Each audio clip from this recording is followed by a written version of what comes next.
Recently, I have been doing some coaching with some of my peers and friends and coworkers, specifically around building that brand voice. Like, what is it about them, about their business that stands out, that makes them different? In the mortgage world, it's very normal for somebody to get up and say, hey, I make sure we close on time.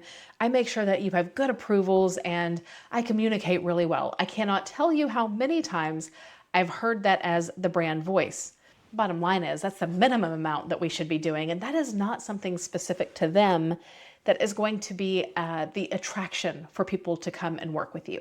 So I really have been doing some work and finding a way that you can tune in to figure out your brand voice. So this week, all 3 episodes are going to be about your brand and your brand voice and how you can really fine tune it and make sure that you're putting out in the universe what you want to get back, right? We've all worked with the clients that did not vibe with us, and it was a miserable experience probably.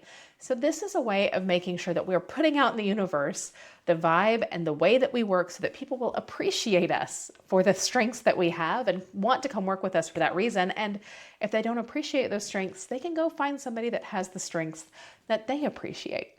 So today, let's start with really finding out what is a brand voice and how you can get some tips to get yourself started on that correct road. And it's simpler than you think. Basically, your brand voice is just what people already think about you. What have your past clients, what do your friends, what do your family say are your strong attributes that make you good at what you do? It could be your core values. That's one way of looking at it. And if you want to do a deep core value search, that's fine. But sometimes it's just, hey, what do my clients say over and over and over about me? What is something that they would say, yeah, if I had to describe you in 1 or 2 words, these are the words that I would use. They might say that you communicate a lot, but ask them a little deeper. Say, what was it about my communication that you liked? And find out what it was. Was it because you were fun and uplifting and positive? Or was it because you were super informative and gave like all the details? There's so many different types of communication that you can give. So if they give you the broad answer, go one step deeper. So ask some of your past clients, people that you've worked with, coworkers, your friends and your family. Ask them, what are some words that you would describe what I do when I do it well? Give me just some baselines. What about my personality? What about my work ethic? What about how I delivered on my work ethic?